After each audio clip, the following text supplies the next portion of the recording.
I'm Tim Cartwright. I realize I haven't introduced myself in previous lectures or talks or anything, so I'm the director of the OSG School. I started it in 2010 and I've been running it since. And when I'm not doing this, I do a bunch of different things for OSG, and I often call myself the Special Projects Manager. So let's stick with that. Okay, so what we've talked about so far, really, at least at a technical level, is how to use high throughput computing on a single cluster. And in particular, we've often referred to the cluster, the dHTC cluster at University of Wisconsin-Madison. But regardless of what you have access to in terms of a single cluster, sometimes that's just not enough. And if you remember from my kind of intro on the first day on Monday, don't let computing hold back your science, right? So if it's not enough, that's not good. We want more. And so that's going to be the focus of today's talk. And I'm specifically going to be talking about compute resources, and we'll deal with data on Friday. Okay, so the next few slides, I'm going to talk about just some different ways that you can get access to compute resources, and we'll sort of generalize from that then. So one easy way to get some resources is if you just have a server or maybe a small cluster in your lab, a work group, or whatever you want to call it. The great thing about that is it's not your laptop, right? So you don't have to run science code on your laptop, get it off onto the server. And of course, with your own cluster or server, you control everything. It's yours. Now, the downside is you have to buy and maintain that. And chances are a lab-sized server or cluster is just not a lot of resources. So you might be able to kind of move up if it's available to either a department or a campus cluster. Typically, these will be offered at no cost or at least very low direct cost to individual researchers. The other good thing is there's often local help available in your department or your campus for whatever shared computing resources there are. Now, on the downside, and this is in some ways not a downside much, and it's going to apply to all the options I talk about from now on, but this is a shared resource. So you certainly cannot expect to get access to all the resources all the time. Also, another cluster might be running a different kind of scheduler. There are many out there. HT Condor is one. There's also Slurm, PBS, for lots of them. And it's not, I mean, I have nothing against these other schedulers. It's just that it's sort of yet another piece of technology to learn. Don't have a campus cluster? Maybe get together with some other people who have large computing needs and talk to your CIO or whomever at your campus. I mean, it might not be the CIO, but whoever might be interested or able to think about a shared resource for campus. And we actually have an example on, this is some years ago now, where including some participants from the summer school, the user school, actually did help kind of organize at a campus and talk to their CIO or equivalent. And I think they actually made some progress at their campus on that front. Also, I would note that the National Science Foundation for the past 2-3 years now has had a series of awards that they call the CC Star Awards. In particular, there's a section of that called the Compute Awards, where they are awarding money to campuses to either start new clusters or sort of significantly add to clusters. This has been an annual award. And actually, I think because of the pandemic, the way it's working in 2021 is that they have 2 different deadlines, one of which was the spring, but the other is still to come in October sometime. So in principle, a campus could still put in a proposal yet in this year for some money to build out a cluster. So that's something to be aware of.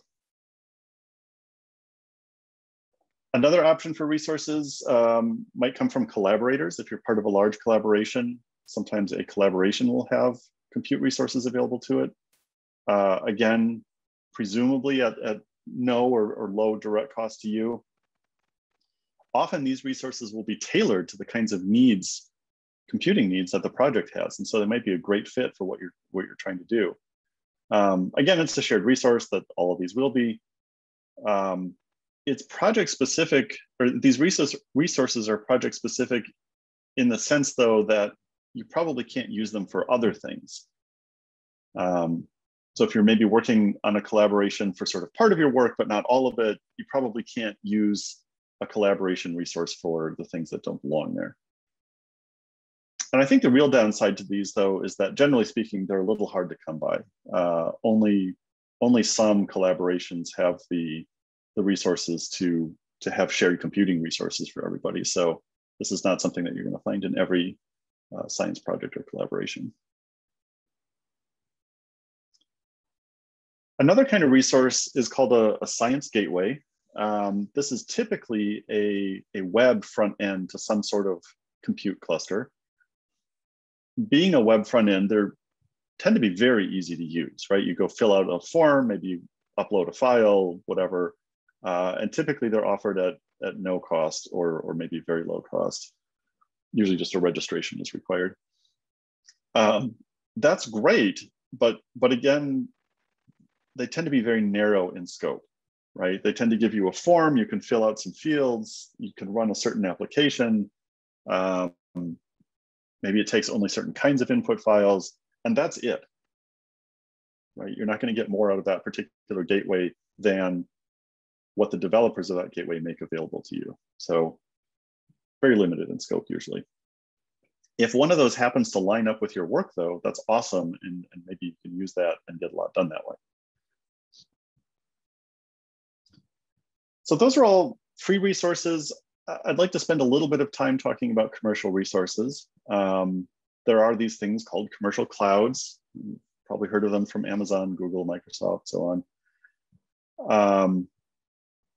You know, the idea here is that you don't have to own any hardware.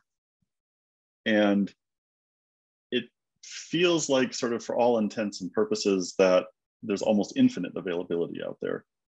And not just availability, but lots of interesting hardware options, and sometimes like operating system options too. So for instance, they may have, well, I know that these clouds have GPUs, including some of the most up-to-date and exotic GPUs that exist out there. So if that's something you're looking for, that may be a great resource. Of course, the downside is you're now paying by the hour for this compute. Now, these costs are not necessarily a lot. So when I say pay by the hour, it's not like $10 an hour, it's maybe 10 cents an hour. Generally, storage is available in these systems. Usually the place where it costs a lot is when you try to pull data out of the system. So if yours is the kind of science where you have only a little bit of data that goes in, but you produce a lot of data, say in a simulation, and then you have to bring all that data out, there can be some significant costs there. But I think those costs are sort of financial and obvious. There's also the cost, the human cost of just managing these resources. Commercial clouds are general purpose compute systems. And so if you want a compute cluster or something specifically for your scientific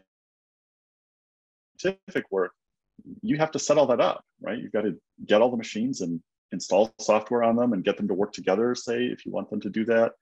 And that can be a real challenge to manage. So, of course, there are companies that do this for you. We call these maybe managed clouds. Some of them exist in the big cloud providers themselves, like CycleCloud. And then there are other standalone ones, like Globus has their genomics system. So these have all the same properties as the commercial clouds, of course, because they're built on commercial clouds, but there's less for you to manage, right? So there's somebody at these companies who is doing at least some of the work of setting things up and making sure that they're ready to handle, you know, whatever kind of workload they support. But of course, that means you pay more, right? Because you're paying the cloud costs. And then on top of that, you're paying somebody to manage those cloud systems for you. And depending on the system, there may be fewer options too, right? I mean, a genomics cloud is not going to be great for physics workloads, right? It's just not going to have the software or the setup or anything like that. So it depends on which system you're using. So there are pros and cons here, but I don't think anyone should completely discount these and forget about commercial resources. There are at times credits available on some of these different systems. In other words, people have already paid for time on them, or the companies themselves are essentially donating time. So you may not have to pay for everything or anything, at least for short periods. And increasingly, I think it's becoming acceptable to put cloud costs, the actual costs of running compute in cloud, into grant proposals. Of course, that doesn't help you for existing grants, but for future grants, you may be able to put in a request for a certain amount of cloud cost. And sometimes even something like $1,000 of sort of leftover grant money might be helpful for just a burst of computing. If you just need a few hundred machines for 100 hours or something like that, or a day or two, basically, just to get through something for a deadline, you might have enough money sitting around to do that kind of thing. So I think it's worth remembering commercial resources. Okay, so those are lots of options, but sort of what are we really after here? Obviously, all of these are about getting lots of resources. So we want lots of things to be available. We want them to be stretchy. And I mean, individual resources can come and go as needed. And we don't want to have to worry about that too much.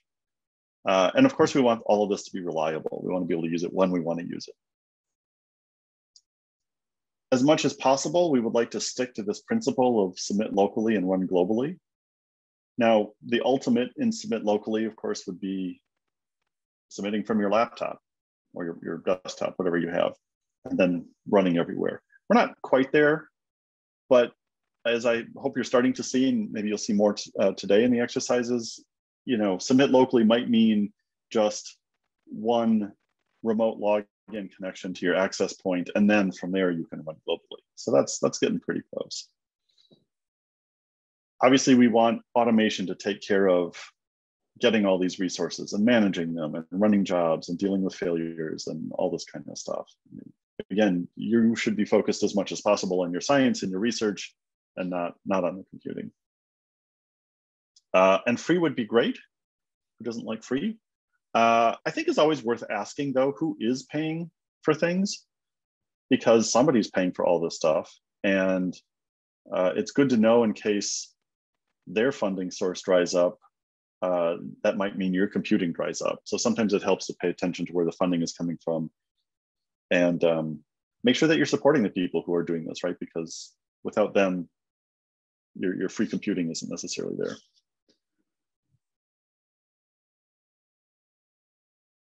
Why does not work? Okay, now it works.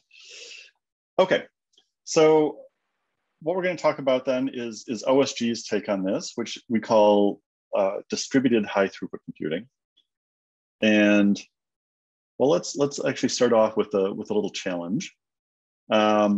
So let's say you have logins to 10 different clusters, 10 different, let's say, campus clusters around the country.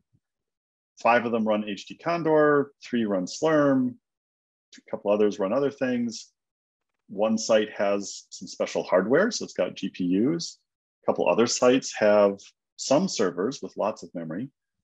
They all run Linux, but some of them are running Red Hat Linux, some of them are running CentOS, a couple Rocky, and one Ubuntu, which is actually a fairly different Linux flavor. One site only takes biology-related jobs, which, depending on what you're trying to do, maybe is great or maybe is not. And 4 of the sites limit the maximum total length of your job. But of course, each of the 4 sites has different limits. So you want to run 2,000 jobs? Go. What do? You kind of imagine this process, right? So I log into the first system, I look at the availability, like, pretty good. I'll submit 1/10 of my jobs here. So that's 200. Log into the second system, availability is not quite as good. I'll submit 150 here. Third system is looking great. I'll put 400 there. Fourth system, oh, right, I got an email. That one's down today. Mental note, try again tomorrow. Fifth system, and so on. And pretty soon, right, with 10 of these, your brain is fried, right? You're trying to figure out which jobs you still have to submit, which ones are running. Oh, wait, on system number 3, it seems like everything is breaking, so I might have to move those jobs somewhere else. Right? This is going to go bad in a hurry. So we don't like manual dHTC. You might say, well, automate this. And yeah, maybe. Automation has a way of sometimes taking on a life of its own. This comic we love kind of gets at that, right? So you might get to a point where you're spending more time on the automation than you are on the thing that you want to get done to begin with, which is your science. But worse than that, there's actually a really fundamental flaw or several with this approach. And I think the core idea here is this first one, which is in this idea, you are committing jobs to clusters before you know whether you can get any resources there. And you're doing that based on just looking at a sort of general snapshot of availability. So things could turn out very differently than you expect, right? Somebody else may get in there just before you and claim all the resources that you saw or that you thought were available. And then, of course, as it will happen, they'll run for days, so your jobs won't run. Maybe it looked like a system had availability, but your jobs don't actually match any of the resources there. So you've put a bunch of your jobs in one place, but they're just going to sit there forever. And like I suggested earlier, your jobs might work, or start, but then fail. And for some reason, there's just something about your jobs in that cluster that don't match very well. So again, it's this notion of putting your eggs into baskets, before you know what's going to happen. That's really the flaw here. So we don't want to do this. So here's what we think is a better approach. Get resources first. Right, and that can be due to demand, or it can just be due to them being contributed because they would otherwise be idle. Now we're getting resources from all these different places. That's lovely, but we want them in one place. So we're going to consolidate all of them into a pool, into one pool. And then we'll provide users with access points into the pool. And maybe more specifically, we should say, each user gets at least one access point into this pool of resources. And so again, this isn't quite submit locally, but at least you just have one place to go now, not 10 or not hundreds. And then, we do want to automate. I know I've said this before, but we do want to automate the management of all of this stuff. Okay, so that's easy to say in words. Let's see how this actually might play out, or how this does play out in OSG. So here I have some compute clusters at different institutions around the country, very precisely represented geographically here. And you can see that some of the resources are busy. Some of them are free. Those are the open slots. And I have it, you can see over on the left, I have a queue of 2,000, my 2,000 jobs waiting to go. But I'm at Wisconsin, and all the Wisconsin resources are busy. So as things stand right now, I am sad. But OSG comes along and starts getting resources using something called pilots. And I'll explain pilots a little bit more in a few slides. But for now, just think of a pilot as being the thing that goes out and gets some resources from another site. Okay, so you can see I've got a couple at Nebraska, a few at San Diego. Turns out that means we're filling out the rest of San Diego. We get some at Chicago, some at Syracuse. Great, so now we have some resources. Not quite there yet. So now we bring them all together into a pool. Okay, so now I have a single pool, and I put all the resources in here. And if you look carefully, you can see that the pool of resources has some from Nebraska, some from San Diego, some from Chicago, some from Syracuse. And now look at what I have. I have a queue, and I have a queue of jobs and a pool of resources waiting to run jobs. And so now it's just normal Condor, right? Condor can match jobs waiting to run with resources waiting to run jobs. And sure enough, it does. And so now I've got some jobs running. But let's keep in mind that these resources have been pooled together from all over the place. So in fact, now my jobs are running out on these different clusters. So I've got one running at Nebraska. Now notice the second one at Nebraska is still idle, right? So just because a resource, this is the danger, I guess, of getting resources ahead of time. Just because a resource was obtained doesn't mean that all of my jobs are gonna fit there. Now, hopefully somebody else has jobs in the queue also and can use that idle resource. But I get a bunch of jobs running and they're running all over the place. I can even do some funky things here, and I won't go into all of them, but here's just one example. So, and I'm picking on Syracuse because they actually do this. Syracuse has some processes that they run locally where if they have too many idle resources, they will just automatically contribute them to OSG. They don't wait for us to ask for resources. They just say, here, we have resources, take them. And so that's what I've represented here in the green. And then that would go into the list of available resources. Now, this is what I've shown here, just sort of due to the nature of slides, right, is a very static view of things. I showed essentially an empty pool and then putting pilots out there. But this is happening all the time. This is happening now. This is happening tonight when you're sleeping. This is happening on the weekend. And it's always in flux, right? Jobs come and go. So Wisconsin, which looks busy right now, those jobs will finish at some point. And when they do, there'll be some idle resources. And so pilots can start running at Wisconsin and join the pool. Other places will become busy. So, right, Nebraska might fill up with local work. And so they might not have any resources available for a while. And so their resources won't be available in the pool for a while. Constantly changing. And this is the stretchy, right? So resources, individual resources, maybe even whole sets of resources come and go. But the pool brings together everything that is available and makes it available to the jobs that are waiting. So a few extra words around this. And these are details. And as I note at the bottom, everything in italics here is really jargon, internal jargon. And so if you don't memorize all the jargon, that's fine. This is just to give a sense of how things are going. So OSG pilots get resources in a few different ways. OSG runs a service called the factory that submits pilots out to clusters. And pilots, it turns out, are just jobs. Submits pilots to clusters at sites that we know about, that we know will accept our stuff. And like any job submission, some of those will run, some of them won't. As I mentioned, Syracuse is an example of this. Some sites will just start pilots themselves on idle resources. And we use similar processes to get resources at HPC and cloud resources. Now here's the magic. If there's any magic to all of this, this is it right here. What is a pilot? A pilot is a job, just like any other job, so it can be submitted to clusters. The thing it runs is not your work.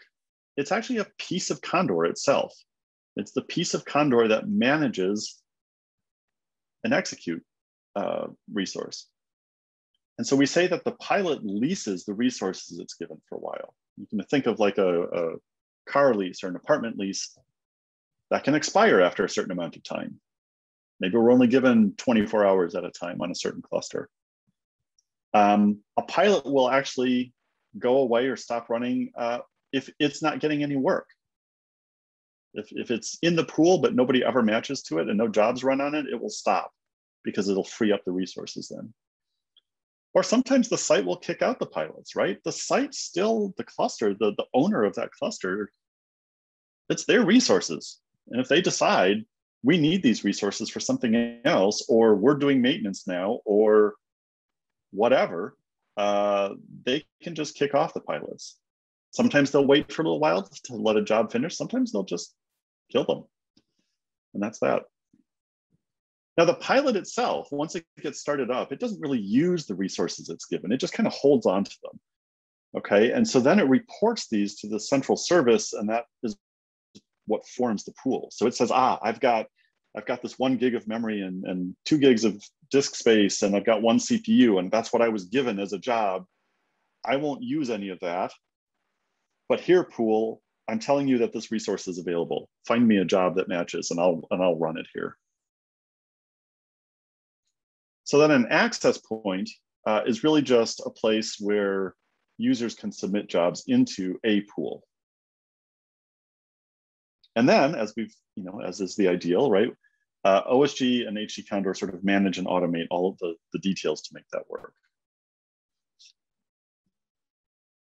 Okay, so now it might be a little bit easier to understand what the open science pool is. So the open science pool is one OSG pool, and it's the one that we have for all of open science, meaning it's not restricted to a certain domain, a certain kind of science, a certain kind of job.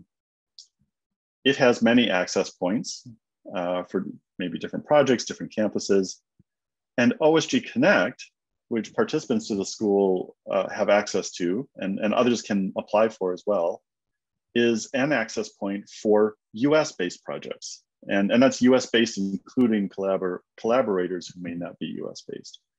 So that's one way that we give access into the open science pool. Now, there are other pools. OSG helps manage and facilitates other pools. And so these exist for different collaborations, different projects, and sometimes even different campuses. So you've seen this picture or something like it before. This is just an attempt to show worldwide where there are sites contributing resources to OSG in general.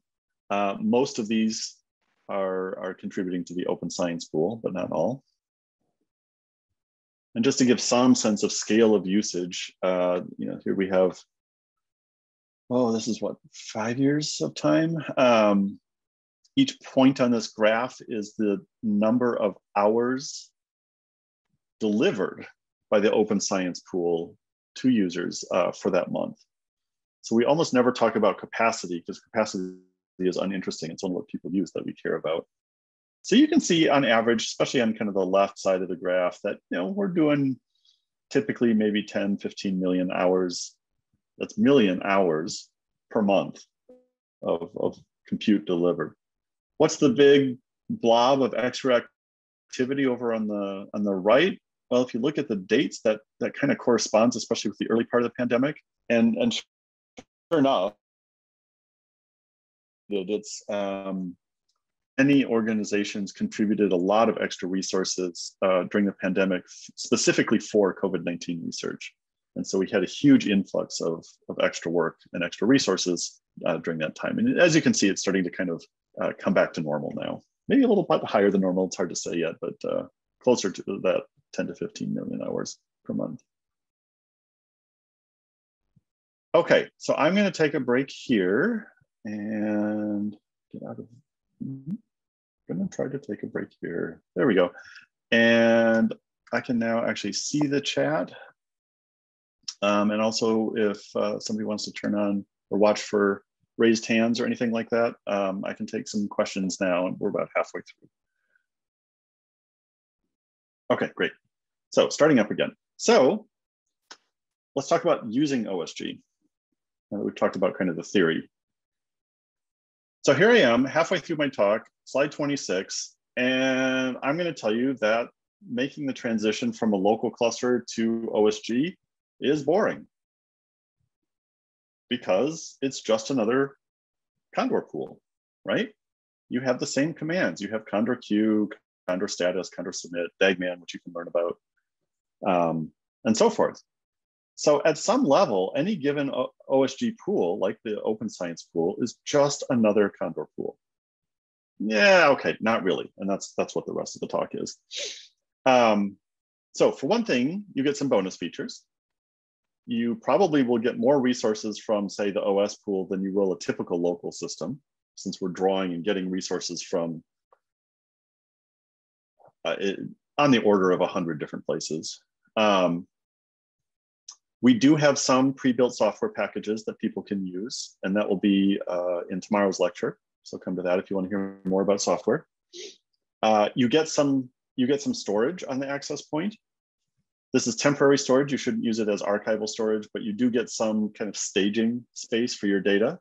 And come to the data lecture on Friday to learn more about that. We do get some special resources like GPUs or very large memory machines.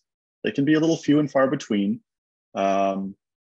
And school participants, that will be a topic on Monday. Otherwise, you can look this stuff up in documentation and so forth. So if it's not all that special, except for some of these bonuses, why learn? Why did we spend half a lecture talking about what OSG is and how it works?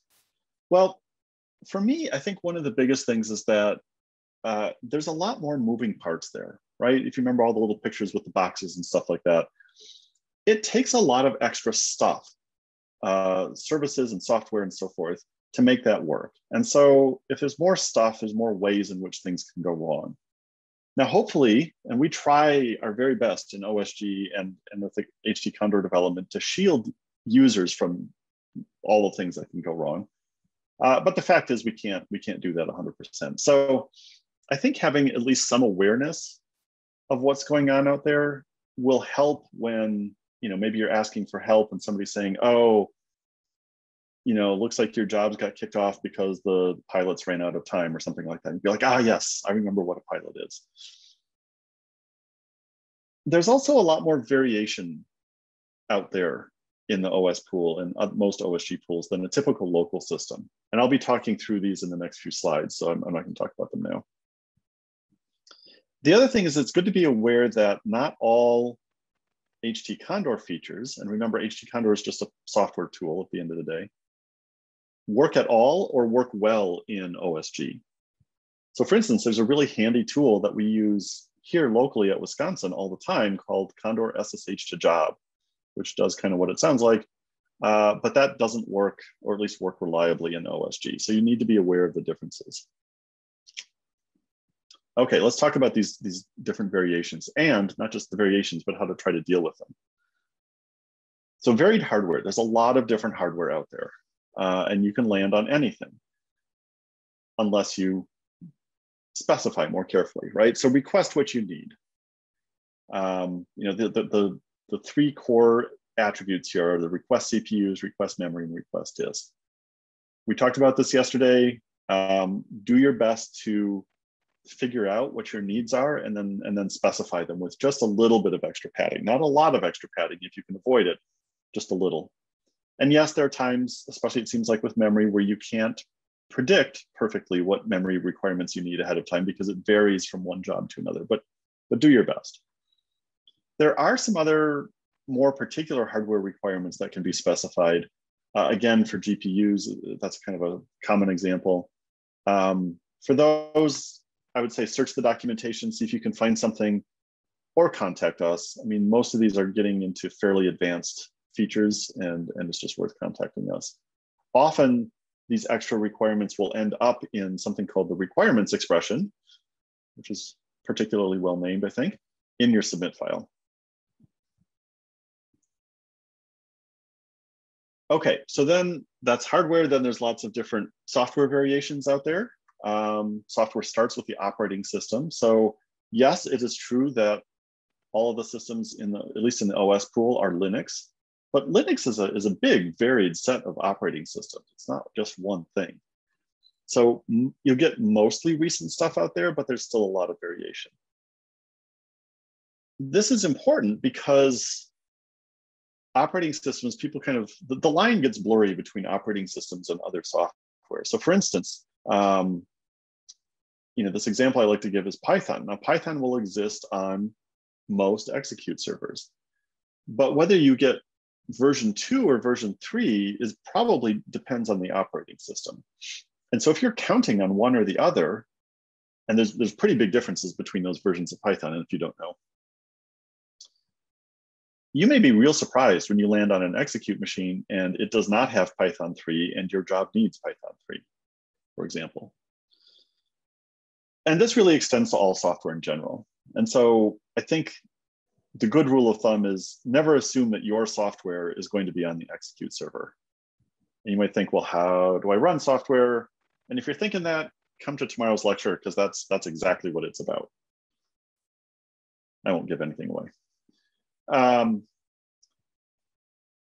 Then there's policy. And again, I want to remind everyone that computers are owned by people, or at least by institutions. And somebody's generally responsible for those things and has a say then in how they get used. And this is typically expressed as policy. So for example, what is the longest time that any one job can run? And here we're probably talking about the pilot, because that's actually the thing that the site owner sees. If possible, go ahead and sort of specify again through the requirements mechanism what you need, but this doesn't always work. And in fact, this example that I picked, the maximum runtime, there's no way to specify how long your job is going to run in hopes of landing on a system that will do that for you. And that's why we say, in general, try to make OSG size jobs. So here we are back at the orange table, which I think now is the third time you've seen this. So what, again, what's an OSG size job? It's that ideal jobs column, right? One core, not too short of a runtime, which isn't specified here, and not too long. Reasonable RAM, input, output, all that kind of stuff. Where does this table come from, right? Is this just us making stuff up? Do we just flip a coin and say, oh, 10 hours, 20 hours? No, this is our experience actually working with the resources that tend to be available. Again, the contributed resources, I should say, that tend to be available in the OS pool. And it's our experience that if you have one of these, if you fit all those things in the ideal jobs column, you will probably be able to get lots of cores and they will probably run successfully almost every time. In the middle column, probably things will be fine. There may be some extra tricks that you have to do to make things work okay. And when you get into the probably not column, this is just not a great fit anymore. And that's just how it is, right? Because these are the kinds of resources that get contributed and the sorts of hardware, software, and policy kinds of things that dictate what you can do. Okay, let's talk about some tips, more tips about using OSG. Test early and test often. So especially as you're developing new jobs to be submitted and so forth, be sure to test stuff, especially on a small scale. It really helps when you're doing, especially when you're doing development, to specify all three of the output, error, and log files. And output and error at least should probably be per process, so they don't overwrite each other. Log files, it's up to you whether you like to have one big log file or lots of little ones. It's your call. It's possible that when you fully scale up and are ready to do full production and you've verified that things work the way you expect, that you may be able to not have all of these. But certainly while you're doing development, having this provides extra debugging information. If you control the software itself that's being run, you're certainly welcome to add more logging there. Be careful, right? So if you put log statements in the very most inner tiny loop that runs all the time in your software, you could fill up the disk very quickly. So be strategic about your logging. Log critical things that will help you understand the behavior of your software. Well, let's pause here for a minute and just remember that what we're doing conceptually is kind of hard. Right, we're saying I want to run a excuse me, I want to run a piece of software with inputs and arguments and all this behavior on somebody else's computer. Right, and while it's over there, I can't do anything with it. I can't see it, I can't touch it, I can't look at it, I can't ask questions about it. So this is inherently a difficult thing. And these are all just kind of tips and tricks for maybe not making it less difficult, but at least giving us a chance to do things well. Okay, so testing and scaling up go hand in hand. Start with one job. When you're developing a new job or new type of job to run on OSG or any high throughput computing system, start very small. Just see if you can get one thing to work. And once it works, check that log file, right? And make sure that you understand as much as you can about resource usage. Right? Did you ask for too much memory, too little, too much, just too little, that kind of thing. Even once you have one thing working, I think it's probably a good idea to have a small number of things as your next set of tests, right? So maybe you got lucky with that one job. Maybe that particular combination of arguments and input and whatever was successful, but a different set of arguments and so forth might break things. So run a small set, make sure it all works again, fix things if it doesn't. And once it's working again, double check and adjust your resource usage. And then Lauren did talk about this yesterday, right? Like you may have that software that, you know, uses a gig of memory, except in that one weird case where the memory blows up and it takes 10 gig. And you won't know that unless you run it, you know, on some different inputs. Depending on how big you're trying to scale up to, you may have another intermediate stage in there, whatever makes sense, but scale up gradually, fix issues, make sure that you're pretty solid before you really go out there and run, you know, 10,000 or 100,000 jobs.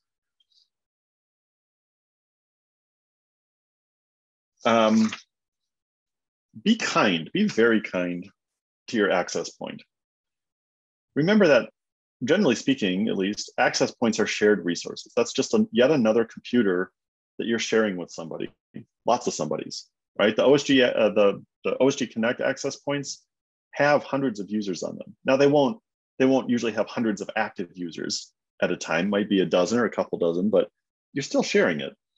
So don't run things that take a long time or use up a lot of resources on the access points. And hey, you have something that runs for a long time or takes up a lot of resources, that's what jobs are for. Turn that thing into a job and send it off to somebody else's computer and run it there, and then bring back the results if you need to. Also, it's important with the access point to think about your resource needs on the access point for the whole run. Okay, so you have a job and it's going to run and it's going to bring back 1 megabyte of data. And you're like, wow, 1 megabyte, that's great. That totally fits in that orange table. No problem. And now you want to run this, you know, 50,000 times. Well, 50,000 times 1 megabyte of data turns out to be a lot of data, and you may have some quota issues there all of a sudden. So once you start getting close to scaling up to that whole run, kind of just do some math and think about, you know, how many total files am I going to have? Directories, log files, output error files. Think about the network. How much file transfer are you going to be doing? All this kind of stuff. And if you think you're in danger of causing problems for the access point, definitely contact us and we can help you walk through that and see if it's going to be okay or suggest some tips for making it work okay.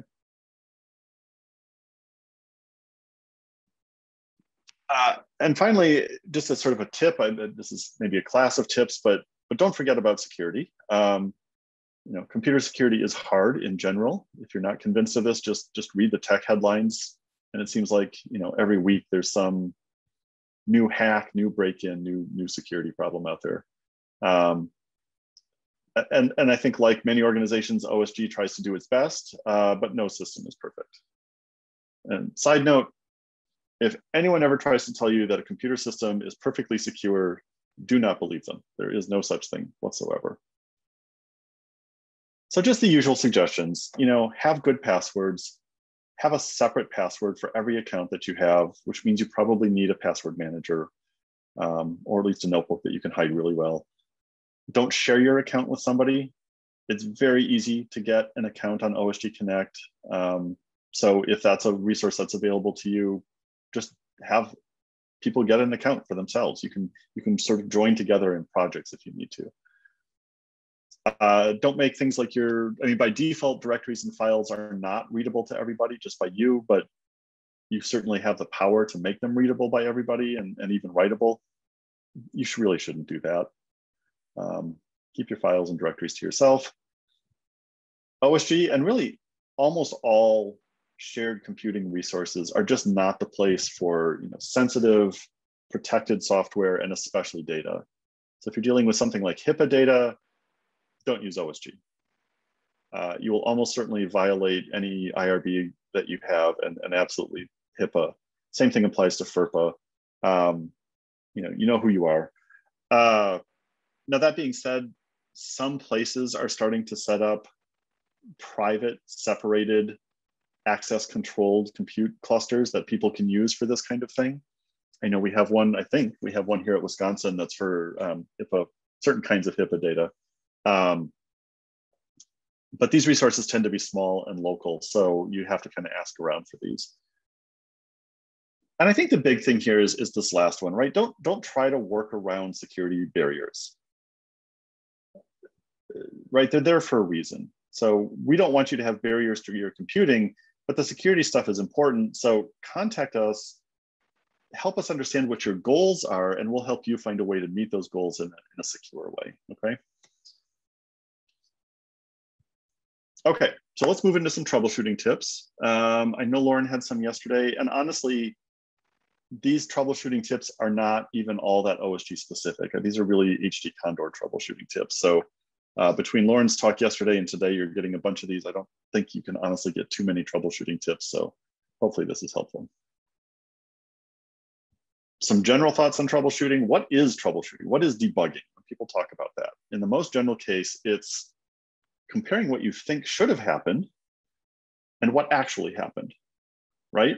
And either one of those things can be wrong, right? Your expectations about what should have happened may be wrong. Maybe you look it up in the manual and you're like, oh, whoops, I did the wrong thing. Or maybe what actually happened was wrong. Maybe there's a real bug or a problem. Both could be wrong, which is kind of a mess. But so that's what you're trying to do. You know, I sometimes hear people say, gosh, error messages are too hard to understand, so I'll just ignore them. No, please don't. I understand, and I'm totally with you if they don't always make sense. But if you look carefully, there's often hints buried in there about what's going on. So at least take some time and try to read and see if you can get anything out of a complex error message. Absolutely search online, you know, sometimes even copying and pasting at least non-sensitive parts of error messages. But think about what you find, right? You may find some post from 15 years ago by somebody who didn't really know what they were talking about, offering a tip for fixing something. That might not be the best thing to follow.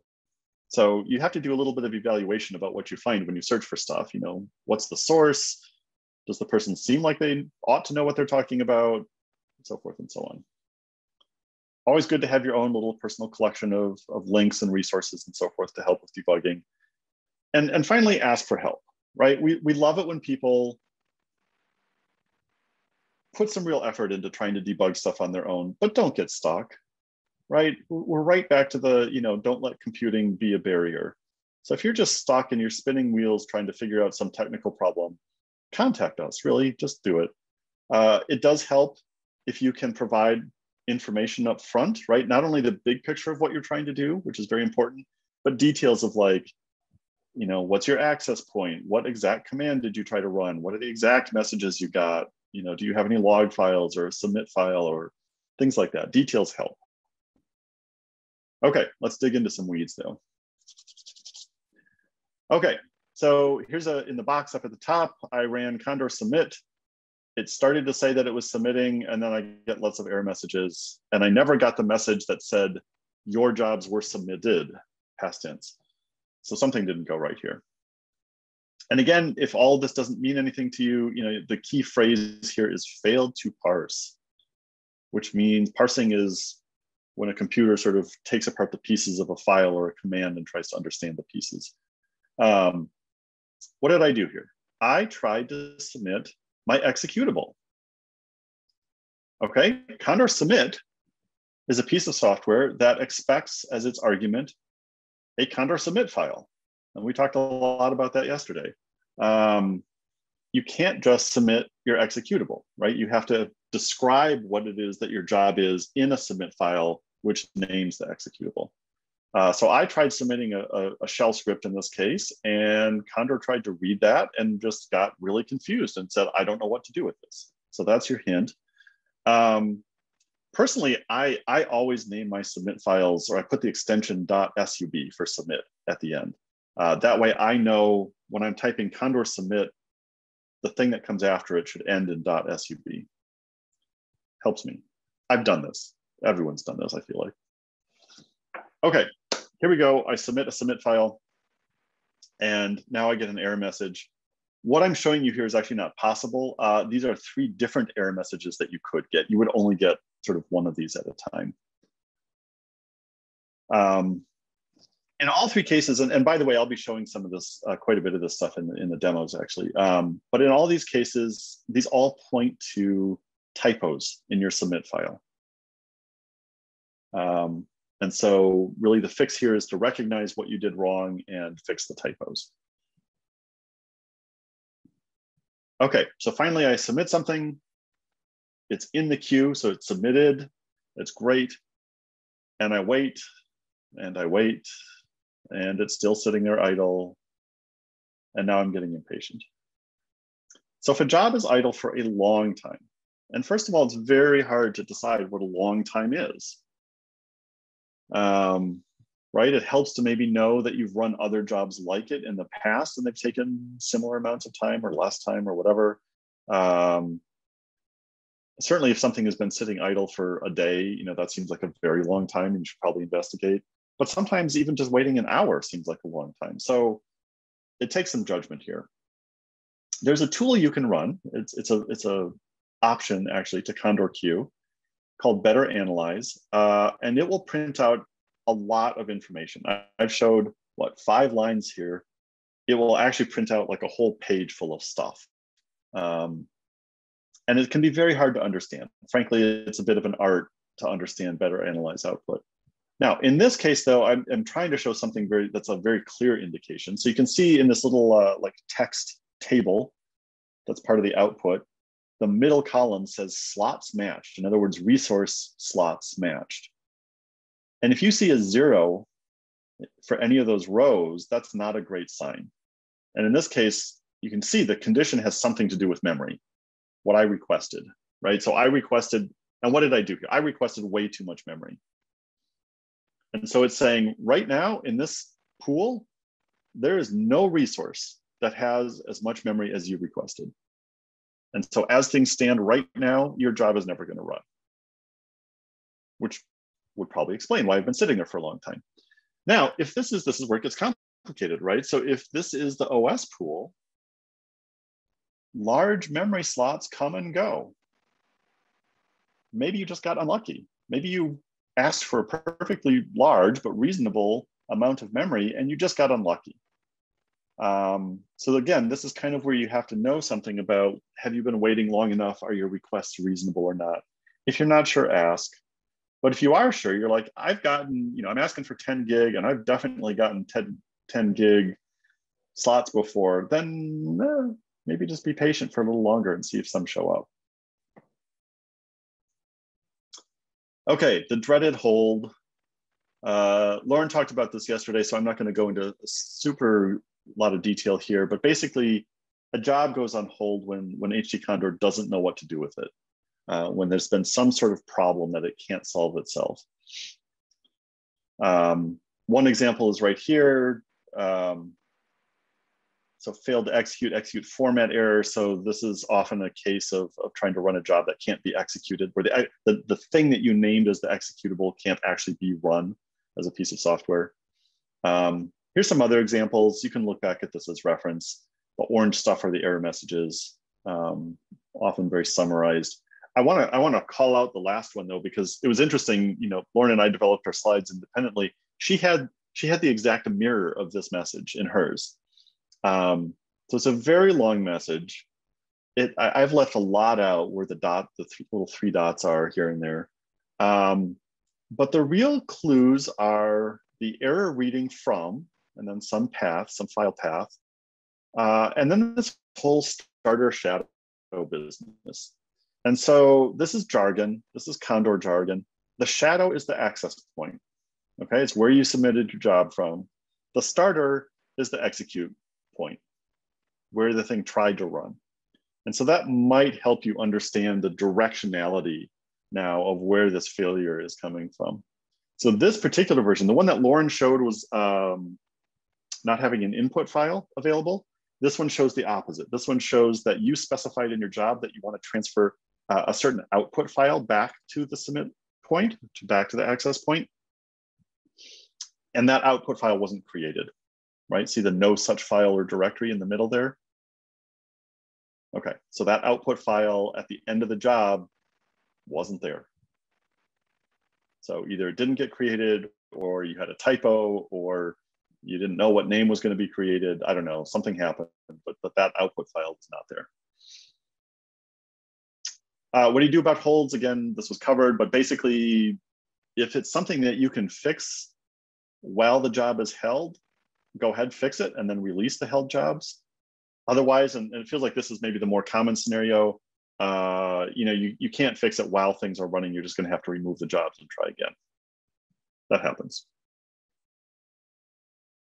Okay, everything runs, and you start looking at the results, and something isn't quite right. Maybe you got very short or zero length output files, or your jobs ran instantly or almost instantly, and that's like wrong. That shouldn't have happened. These kinds of things suggest that something went wrong with either your app, your software, the inputs, the arguments. Frankly, it's probably something you didn't quite set up this. Remember, what we're trying to do is figure out how to run software on somebody else's computer unattended. And it's hard. We all make mistakes, and probably something happened along those lines. So here's some ideas for trying to figure out what went wrong. All right, I want to talk about one more kind of issue. It's a little bit different in this case. It's got a funny jargon word that goes along with it, bad put, where the put part comes from throughput. And basically this means wasted computing time. So for example, if one of my jobs is running for an hour and a half somewhere, and that's the server where the power goes out, right? And so Condor notices and starts running my job on another server. That's great, automation for the win. But that hour and a half of compute time was wasted. I don't get any value out of that hour and a half because I had to start my job over again. This is not my fault as a user, right? This is something that happened in the Condor world. And so a lot of bad put, I want to emphasize this, a lot of bad put comes from things that the user has no control over and that the system did wrong somewhere. Another case is where you remove jobs after running for a long time, right? So if you think something is wrong with your jobs and you're pretty sure that like this run is going to be no good, just get rid of them, remove them immediately so that you don't accrue more computing time for stuff that's just wasted. Now, I want to talk, the line between waste and not waste can be fuzzy, but I want to make it very clear this next point. It is not wasted computing if you have to rerun your code because the code changed, the inputs changed, the arguments changed, you figured something out, and you're like, I ran all my stuff and I used the wrong parameter here. This is not good. I need to rerun it with the right parameter. This is science, right? I mean, you make mistakes, sometimes because you just don't know. And that's fine. We don't worry about that. That's science. So it can be a tricky line here. Now, the real thing here is that, okay, so first of all, I should say, why is bad put bad? It's bad throughput computing because it uses resources that others could have used. Again, mostly it's not your fault. And at the moment, the way things are is that there really aren't any tools for you to figure out if your jobs have significant bad put. So like take that case at the top where your job got kicked off of one server because the power went out and got put on another one and it finished perfectly fine on that second one. You will never notice that unless you really, really look very carefully at your log file. We are starting to make some tools for monitoring for bad put, but they're still in development. They're not available yet. So the reason I wanted to bring this up is if somebody contacts you from OSG and says, hey, we've noticed this, we want to understand more what's going on to see if we can fix it, please help us in whatever way they ask to try to help you and others reduce the amount of wasted computing in the system. But otherwise, this is not something we're expecting you to figure out and find it or detect on your own. Okay, and to wrap up with the troubleshooting stuff, just some more resources. I adapted a lot of this from Brian Lynn, he's one of my team members, from his OSG User School 2019 talk. There was a whole talk on troubleshooting there, so it should be easy to find. And I frankly copied a lot from there. And there's stuff in the OSG Connect documentation. And of course, you can always write to us and we'll try to help. Okay, acknowledgements. I don't think we actually say this anywhere else. So you can acknowledge us if you use our stuff. So if you publish or present some results that benefited from using OSG, please acknowledge us, right? We have to convince the funding agencies and so forth that we're doing good work and that we're helping people. And this is one way that you can help us do that. So there's a long URL here, but honestly, you can just search for acknowledging OSG and you'll land on this page. It just gives the standard kind of like, how do you cite us in an article or something like that? And we really appreciate it if you can do that. Also, if you just let us know, I should have put that on this slide. If you just let us know, like, hey, I'm publishing this paper, I put in the acknowledgements you asked for, and by the way, here's the reference to the paper. We love that kind of thing. We collect those, and again, we can share those with the funding agencies and say, look, we're doing good stuff for science. Okay, my actual acknowledgements. Again, I want to thank Brian Lynn for not only being able to steal a lot of stuff from his slides, because he's given this talk in the past, but also his comments on my own slides. And then also Mats and Jason for comments on an earlier version of this. And of course, thank you, NSF, for making all of this possible.